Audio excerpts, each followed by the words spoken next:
Heureuse de vous retrouver, mesdames et messieurs. Bonsoir et bienvenue dans cette édition d'information dont voici le sommaire. Le ministère de l'Administration du Territoire et de la Décentralisation a bénéficié de matériel et outils informatiques pour la mise en œuvre du programme national de recensement administratif à vocation d'état civil PN-RAVEC. C'est une contribution des partenaires de la Guinée, notamment NDI, IFES et USAID. Plus de détails à suivre. Les exportations bauxitiques augmentent de plus de 3% cette semaine en Guinée. Cela intervient après une augmentation de 23% durant la semaine du 30 septembre au 6 octobre 2024. Cette hausse significative n'était pas intervenue dans le pays depuis juin dernier. C'est tout pour le sommaire.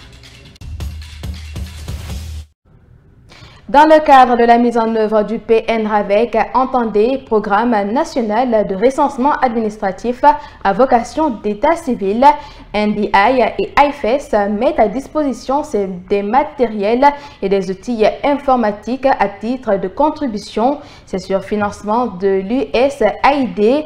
Le ministère de l'Administration du Territoire et de la Décentralisation en est le bénéficiaire. La remise officielle a eu lieu ce lundi à Conakry à travers une cérémonie organisée à cet effet. C'est un public reportage signé Ansubé Lebelde. C'est une rencontre à double sens qui a eu lieu au ministère de l'Administration du Territoire et de la Décentralisation. Il était question dans un premier temps de la remise officielle du matériel et des équipements informatiques au PN-RAVEC. Ensuite, le lancement de la campagne d'éducation civique et électorale. Une action collective NDI et IFES avec le financement de l'USAID. Le tout dans le cadre de la mise en œuvre du chronogramme de la transition. Parmi les exemples d'activités que IFES et NDI soutiennent dans le cadre de l'éducation civique électorale, on peut citer par exemple la formation des 132 animateurs d'éducation civique et électoraux par IFES provenant des CC, l'ANACIP et les jeunes ambassadeurs de la paix, et 540 éducateurs électoraux par NDI en collaboration avec 103 OAC partenaires répartis sur l'ensemble du territoire national. L'USAID soutient l'éducation civique et électorale parce que nous croyons que la démocratie ne repose pas seulement sur les lois ou les institutions. Elle repose sur le peuple. Je voudrais dire que le projet STEP qui accompagne sur les deux objectifs qui a été rappelé a parmi ses activités l'élaboration des outils d'éducation civique. Et cette élaboration a été faite dans un processus d'implication et d'inclusion qui a commencé d'abord par l'élaboration d'un document stratégique sur l'éducation civique qui a trois axes, l'axe éducation de proximité, l'axe médiatique et l'axe digital. Le ministre de l'Administration du Territoire et de la Décentralisation, à ses côtés, son homologue de la jeunesse et des sports, a officiellement reçu les matériels donnés par les partenaires de la Guinée. Le général Ibrahima Khalil Condé a aussi lancé la campagne d'éducation civique et électorale. Je suis honoré de présider cette cérémonie solennelle de lancement de la campagne d'éducation civique qui vise à mobiliser les jeunes, les femmes et les personnes marginalisées afin de contribuer activement à la bonne conduite de la transition. Paix, démocratie et cohésion sociale est le thème du programme STEP. Des acteurs sociaux étaient présents à la rencontre. Et puis l'Union sacrée essuie des critiques venant des acteurs politiques du RPG et de l'UFDG depuis qu'elle a annoncé sa volonté d'être reçue par le général Mamadi Doumbouya. Oyebe Avogui et ses collègues pensent que les grands partis politiques sont en perte de vitesse et auraient un agenda caché. Reportage à Mamadou Tanouba. Les membres de l'Union sacrée sont devenus des cibles de critiques acerbes de la part de leurs anciens collègues de l'UFDG et du RPG. L'origine du divorce entre ces acteurs politiques s'explique par la dernière sortie médiatique de cette plateforme politique qui a demandé à être reçue par le président de la transition. Fodé Oussoufou-Fofana n'a pas été indulgent envers cette entité. Ceux qui pensent qu'on le trompe là, continuent à le tromper. continue encore à venir ici, nous dire on va créer je ne sais pas quelle union, ceci, cela. Même si vous venez demain, on va encore se retrouver. Vous voulez une union sacrée, enlevez une union sacrée, créez, donnez un autre nom. Vous serez avec nous. Si vous dites, c'est de votre responsabilité. Parce que c'est vous qui venez. Vous nous dites que vous voulez être avec nous. Parce que dès qu'on a mis le Premier ministre, lorsqu'ils n'ont pas été dans le gouvernement, ils ont dit non, on va créer une union sacrée. Oye Beavogui a suivi les critiques du vice-président de l'Union des forces démocratiques de Guinée contre les membres de la plateforme. Il s'interroge. Même leur principal leader, qui est M. Selou Dalein Diallo, n'a pas manqué de dire, après le 5 septembre, qu'il appelait le président, qui demandait, il a cherché à rencontrer le président, que le président n'a jamais accordé une audience. Et pourquoi c'est quand nous nous posons notre situation que ça doit les ébranler ou ça doit les déranger. Mais en réalité, ils sont en train de se fatiguer pour rien, parce que ce qu'on fait, ce n'est pas caché. On le fait de façon très ouverte et on le fait de façon à visage découvert. Oye Beavogui demande aux détracteurs de l'Union sacrée de se préparer car elle va poursuivre sa démarche avec les autorités de la transition en rencontrant cette fois-ci les facilitatrices afin d'apaiser le climat socio-politique. Le MATD est le département tutelle des partis politiques. Si bien entendu c'était une autre entité, on sera adressé à cette entité-là,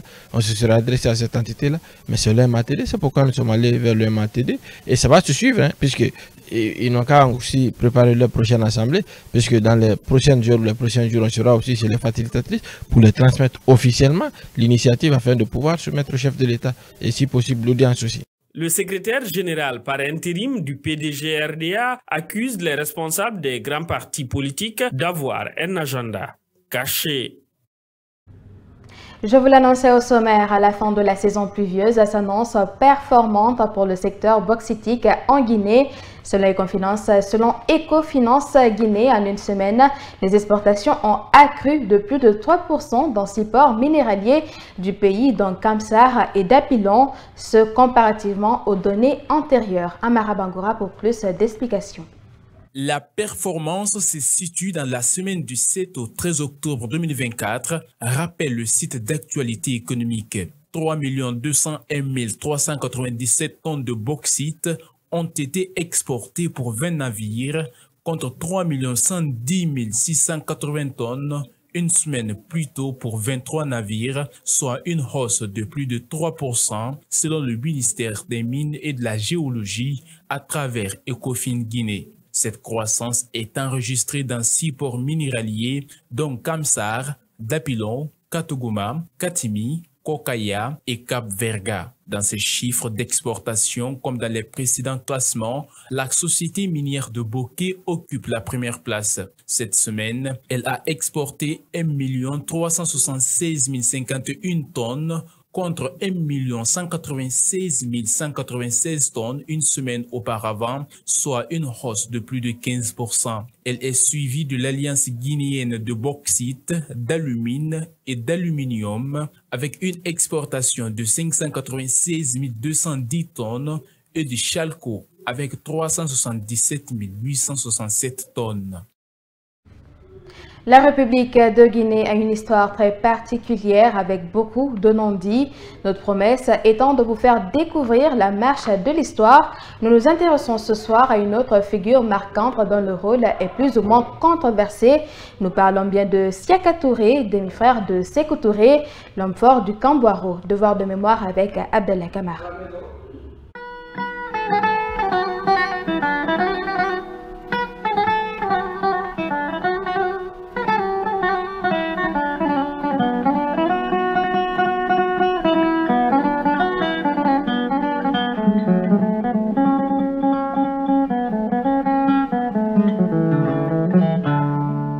En 1935 à Kankan, Siaka Touré a étudié à Paris et à Moscou.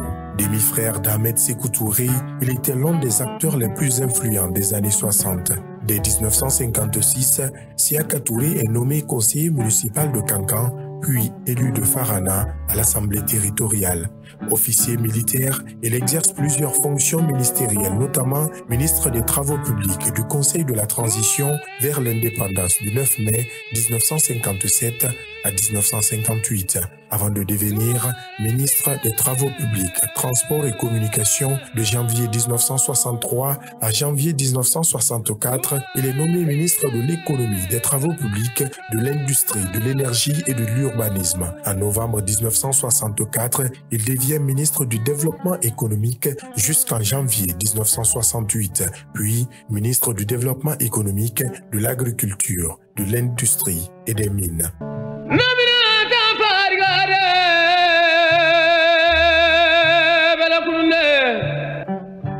Après l'annonce du complot de l'Abbé par le gouvernement en février 1969, le capitaine Siaka Touré est devenu membre du comité révolutionnaire aux côtés du président et du général Lansana Gyané, alors ministre de la Défense. Lors de la tentative de novembre 1970, lorsque les troupes portugaises et les combattants guinéens envahissent Conakry et s'emparent du Kambouaro, entre autres, Siaka parvient à s'échapper. Après l'échec de la tentative, de nombreux opposants au régime ont été rassemblés et emprisonnés au Kambouaro. Siaka Touré était le seul maître du camp selon plusieurs témoignages, ce qui ne permettait à personne d'entrer ou de sortir sans sa permission. Au cours de ce long mandat, de nombreux prisonniers politiques sont morts, certains exécutés, d'autres à la suite de tortures et d'autres de la diète noire, tout ce qu'un être pourrait craindre.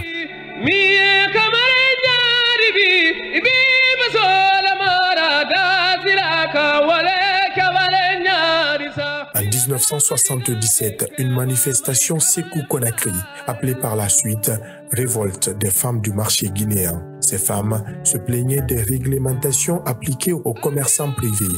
Siaka Touré a rencontré les manifestantes avec un détachement de troupes.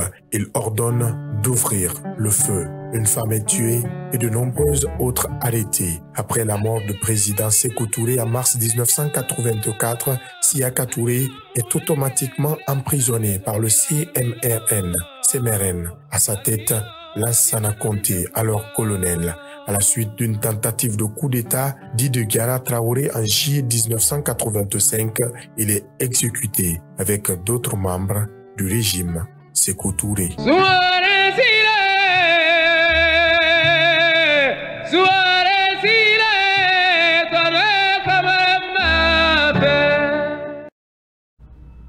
C'est un coup dur pour le football guinéen alors que l'enthousiasme était de retour chez les jeunes. J'y arrive. Après la levée de la précédente sanction, la Guinée se retrouve de nouveau en difficulté. À peine quelques heures après la publication de la liste des joueurs, elle est disqualifiée du tournoi éliminatoire de la CAN U17 UFOA Zone A pour avoir dépassé le nombre de joueurs inéligibles. Germaine Amassari.